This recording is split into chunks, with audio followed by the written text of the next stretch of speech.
Bon, allez quand même là, c'est de la science, on est tous d'accord. Les hommes ont plus de poils que les femmes. Eh ben non.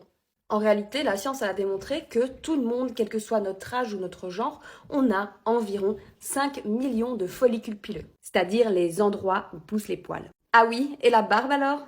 Eh ben, pareil. Quel que soit notre genre, quel que soit notre âge, on a tous et toutes le même nombre de follicules pileux dans cette zone-ci. En fait, la question, c'est pas la quantité de poils qu'on a, mais la texture. Et la texture des poils, eh bien, elle est principalement gérée par les hormones. En très résumé, la testostérone, elle a un effet transformateur sur la texture des poils. Elle va les faire passer de duvet à poils terminaux. La testostérone, tout le monde en produit.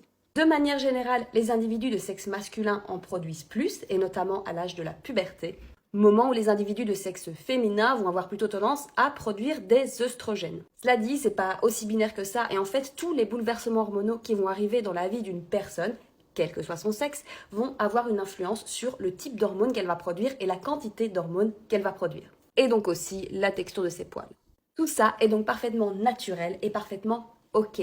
Si vous avez des poils très épais ou si justement vous avez un duvet et que vous parvenez pas à développer une pilosité faciale, c'est ok, c'est naturel, c'est votre corps. Vous pouvez bien sûr décider de changer ça, notamment par exemple en prenant des hormones ou en vous épilant. Ça, c'est une question de choix. Mais s'il vous plaît, rappelez-vous que malgré les injonctions de la société, votre corps, il est ce qu'il est et c'est pas les autres qui ont à vous dire ce que vous devez en faire.